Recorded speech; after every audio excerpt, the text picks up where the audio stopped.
Bonjour, bienvenue à la rédaction d'Aliency. Je suis aujourd'hui avec Marc Schusterman, principal cybersecurity architect pour Verizon. Bonjour Marc. Bonjour Dorian.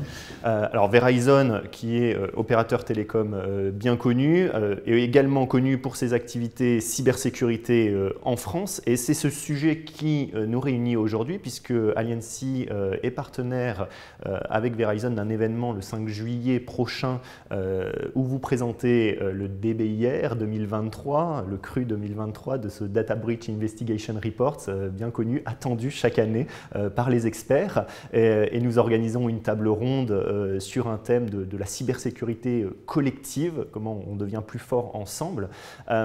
Chaque année, donc, il y a cette température un peu de ce qu'est la cyber aujourd'hui et de ce à quoi il faut faire attention en termes de tendance.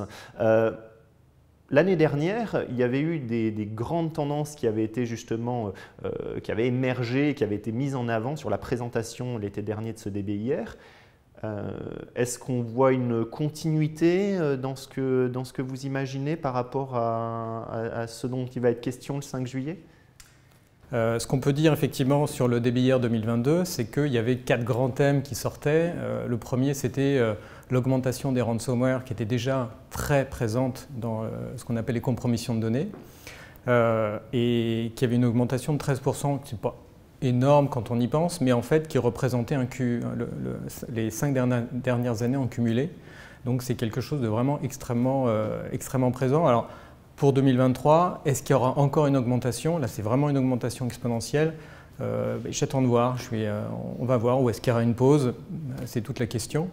Et puis il y avait 2 thèmes qui reviennent et qui sont quand même assez une constante, c'est les erreurs humaines qui sont très présentes, que ce soit tout bêtement un envoi de mail avec des informations personnelles qui constituent une compromission de données déjà, ou alors une mauvaise configuration du cloud, parce qu'on utilise de plus en plus le cloud aujourd'hui. Et puis, il y a le troisième facteur, c'était le facteur humain, qui était présent dans plus de 80% des compromissions de données, donc très présente. Alors, on se doute qu'évidemment, il y a toujours un humain qui va faire une bêtise quelque part, soit volontairement, soit involontairement, on parle des erreurs, mais voilà, donc c'est très présent. Quid de l'année prochaine? Et puis, le dernier thème… Je pense que ça risque de durer quand même la tendance des risques humains. Vraisemblablement, oui, il y a peu de chances que ça baisse. Mais on verra. Et la dernière chose, c'est l'émergence du supply chain attack, dont on va parler peut-être un petit peu après, qui est quelque chose qui est venu tout d'un coup complètement perturber les statistiques du DBIR avec une forte en tant que vecteur, utilisation pour du ransomware ou pour une attaque interne, qui est venue vraiment perturber le DBIR 2022. Je vous laisse décrire très rapidement ce qu'est une supply chain attack pour ceux qui ne connaîtraient pas le terme. Alors une supply chain attack, le principe, c'est par exemple quand vous faites vous avez des logiciels et ces logiciels sont maintenus par une société externe qui vous la propose et donc régulièrement vous avez des updates de ces logiciels. Donc un exemple de supply chain attack, c'est j'attaque la société qui vous fournit ce logiciel et je vais injecter dans le prochain update un code malveillant qui va me permettre après de faire ce que je veux dans votre SI, ce qui fait que vous téléchargez un update de sécurité parce que en fait, la société bloque une vulnérabilité, mais vous injectez un code malveillant. C'est typiquement un cas de supply chain attack. C'est l'éditeur SaaS qui compromet tous ses clients sans le vouloir, quelque part. Exactement.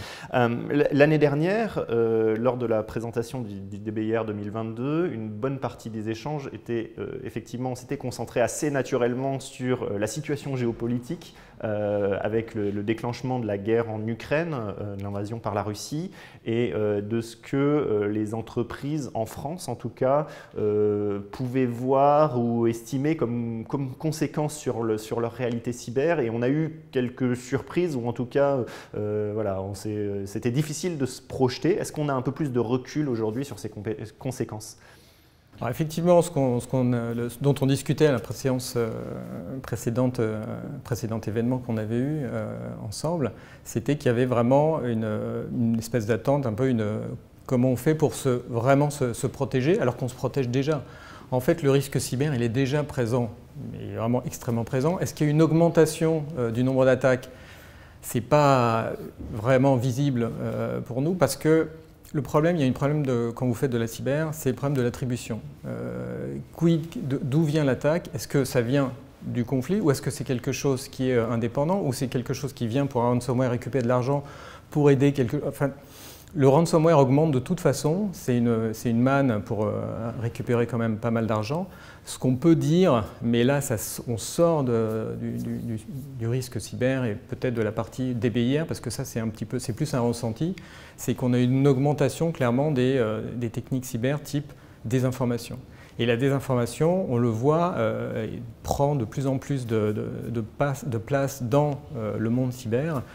Et se défendre contre ça, c'est extrêmement compliqué. Mais là, on sort un petit peu du thème plus entreprise. Là, on est plus sur du thème de vivre ensemble tous les jours. Tout à fait. Et puis, il y a l'actualité qui est assez forte sur le sujet, avec des annonces notamment du patron de Twitter, Elon Musk, qui voulait se retirer des lois sur la désinformation européenne. Donc, on risque de continuer d'en parler pendant un certain moment sur ce genre de réaction. Alors, en 2023, le sujet de l'année, entre guillemets, même si elle n'est pas finie, je ne vous apprends rien, c'est plutôt l'intelligence artificielle, surtout l'IA générative. ChatGPT, tout le monde n'a eu que ce mot-là à la bouche depuis décembre. Malgré tout, est-ce que pour vous, c'est une vraie tendance cyber et quelle différence par rapport à la façon dont était vue l'intelligence artificielle dans le milieu précédemment? Alors précédemment, en fait, on travaille avec des partenaires, des gens qui travaillent dans le next-gen antivirus, dans les CIEM, comment je fais de la corrélation. J'utilise des modèles, j'utilise des outils logiciels et dans ces outils logiciels, on entendait parler d'intelligence artificielle pour aider. J'apprends, c'est le machine learning et puis après la prise de décision et je lance une alarme qui va être beaucoup plus précise, j'évite les faux positifs, enfin voilà, toute l'idée était là. Donc il y avait déjà une présence d'intelligence artificielle. Ce dont on s'est rendu compte avec ChatGPT, c'était de la réalité de ce que c'était. Parce que la mesure de l'efficacité de la chose était un peu compliquée. C'est-à-dire que c'est un peu AI inside, quoi. J'en ai dedans, j'ai dit mais oui, mais so what? Là, on s'est rendu compte parce qu'on y est confronté, je ne sais pas si vous l'avez testé, moi je l'ai testé, et c'est vrai que c'est bluffant. Donc on a vraiment l'impression d'être en face de quelque chose qui apprend et qui est capable de corriger ses erreurs et de monter en compétence. Donc ce qui est intéressant, c'est ça, c'est cette nouvelle chose qui saute aux yeux.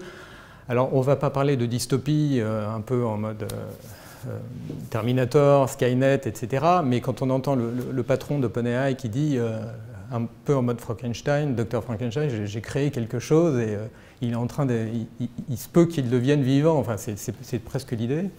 Donc on a tous ces thèmes-là qui arrivent et donc qui nous montrent un petit peu à la tête. Mais si on ne parle pas de dystopie, qu'on repart sur la notion de cybersécurité, on se rend compte que l'AI déjà présente en mode middleware ou API, comme vous voulez, dans les instances qu'on est en train d'utiliser. Et ça nous pose question sur comment est-ce que la vulnérabilité de cette AI au fait que des gens peuvent la modifier pour créer des attaques. On a vu aussi des gens essayer de chercher des codes, à créer des codes malveillants avec ChatGPT. Il y a eu tout un tas de thèmes comme ça. Mais la protection des AI déjà présentes, c'est déjà un enjeu parce que je peux très bien essayer de modifier une AI, le comportement d'une AI, en lui envoyant des données qui ne sont pas des données réelles. La désinformation marche aussi pour les AI au fond. Bien sûr. Et donc on en a vu la preuve également. Et puis inversement, l'AI peut être quelque chose qui va être générative, générer en fait de nouveaux types d'attaques. Et on parle de désinformation, typiquement, on parle d'usine à trolls. Eh ben, je peux très bien créer une AI troll, entre guillemets, capable de générer les messages que je souhaite voir dispersés un petit peu partout. On imagine que rien que sur l'ingénierie sociale, il y a énormément à faire avec un ChatGPT. Absolument. Le 5 juillet, effectivement, prochain, on se réunira au Cybercampus pour parler de ces sujets de tendance. On a placé cette matinée sous le thème du DBIR, bien sûr, mais aussi celui, je le disais en ouverture, de la cybersécurité collective, de la façon dont les entreprises, quelque part, doivent, au-delà de leur propre cybersécurité à leurs frontières, on va dire, penser aussi celle de leur écosystème et quelle est la boîte à outils d'un CISO, d'un RSSI pour faire monter en maturité autour de lui, pour mieux aider. Vous mentionnez les supply chain attacks qui sont clairement dans cette optique-là, dans le rapport avec l'éditeur de logiciels, avec son environnement. Aujourd'hui, c'est des sujets que vous voyez fortement dans la prise de conscience, de maturité des organisations, ce besoin de réfléchir différemment quelque part à la cybersécurité. Oui, tout à fait. C'est quelque chose qui est très présent, c'est des demandes qu'on a. Alors, c'est quelque chose qui est apparu dans le rapport, le Data Breach Investigation Report 2022, où tout d'un coup, on a vu ça émerger, mais ça date pas d'hier. En 2013, c'était pas tout à fait une supply chain attack. On a eu Target aux États-Unis, où l'attaquant piratait la mainteneur de tout l'aspect air conditionné, passait par là pour accéder au système de Target et récupérer toutes les données de carte bancaire. Donc, on voyait déjà qu'il y avait ce genre de choses où on passait par des partenaires, où il y avait des attaques à plusieurs bandes qui passaient par des partenaires pour accéder finalement à des données sensibles ou faire du ransomware, faire du chantage, etc. Donc il y avait déjà cette tendance-là. Donc ce n'est pas quelque chose qui est particulièrement nouveau. En fait, en revanche, il y avait peut-être cette idée de défense un peu périmétrique qu'on a abandonnée peu à peu suite au RGPD. Enfin, peut-être, j'espère, un petit peu avant, en disant mais les données ne sont plus que dans des data centers, il y a une dispersion de ces données un petit peu dans le cloud, sur les téléphones, puis un peu partout, sur des choses qu'on n'est plus en mesure de limiter dans l'espace. Donc il y a une déspatialisation, une virtualisation des données. Et donc il y avait déjà cet aspect-là, donc la protection des données. Mais on n'avait peut-être pas cette prise de conscience sur qu'est-ce que constitue finalement mon SI, c'est-à-dire un ensemble de logiciels, un ensemble de systèmes, des robots pour l'industriel, qui doivent fonctionner en harmonie pour un objectif business. Et on a vu avec les attaques récentes de supply chain que, comme vous le dites, tout ça, en fait, ça constitue un écosystème unique et qu'il faut savoir protéger. Alors, soit on le protège d'abord en faisant attention à ce qu'on est nous-mêmes, c'est-à-dire que je vais mettre des logiciels qui vont permettre de monitorer, de superviser ce qui se passe sur mon réseau. Je pense qu'il faut commencer par là. C'est ce que les entreprises ont commencé par faire, et c'est ce qu'il fallait faire de toute façon. De toute façon, la législation le demandait. Et puis après, passer petit à petit sur chacun des partenaires et essayer de faire la réverbération de ce cercle vertueux de je fais attention à ce que je suis et comment je fonctionne. Et donc, il y a cette espèce de partenariat qui doit être mis en place. Ce n'est pas si simple parce que le partenaire est lui-même partenaire d'autres partenaires. Donc, vous avez en fait une galaxie. Ce n'est pas juste mon écosystème autour. Donc, c'est un petit peu une technique un peu en mode oignon, pour reprendre une image qu'on connaît bien, où petit à petit, il y a ce cercle vertueux qui va s'élargir, et c'est un peu l'idée. Donc vous avez des solutions type TPMS, Third Party Management Service, qui permet de donner un scoring, mais ce sont les partenaires directs de votre entreprise. Vous ne savez pas quels sont les partenaires de vos partenaires. Donc c'est que le début, il y a beaucoup de questions de nos clients et de nos partenaires aussi sur ce sujet, et je pense que ce sera un sujet très intéressant le 5 juillet prochain.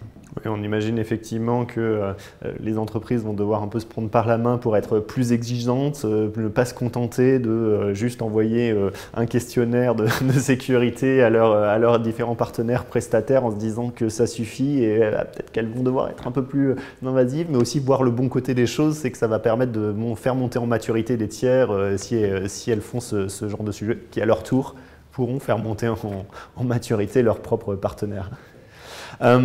On arrive à la fin de cet échange. Donc, je vous le rappelle, le 5 juillet prochain au Cybercampus, Verizon avec Aliancy présentera dans le détail cette fois-ci le DBIR 2023, et on aura l'occasion de discuter avec des Chief Information Security Officers de leur vision de cette cybersécurité collective, de leur boîte à outils, comment ils font pour être meilleurs ensemble, collectivement. Donc, je vous donne rendez-vous au Cybercampus le 5 juillet pour des partage d'expériences, on l'espère, riches et en tout cas avec un peu de recul sur ces années mouvementées, et afin de se projeter aussi sur la suite et sur l'avenir. Marc, je vous laisse le mot de la fin pour cette émission collective. Oui, alors donc, comme vous l'avez signé, le Data Breach Investigation Report DBIR 2023, sorti début juin. Et c'est quand même un document qui fait plus de 100 pages, donc on a créé un document de synthèse qui sera également mis en ligne et traduit en français. Donc n'hésitez pas à accéder à la synthèse avant de vous lancer peut-être dans le grand bain du détail du DBIR. Merci pour votre écoute, merci Marc pour ces éléments et à très bientôt.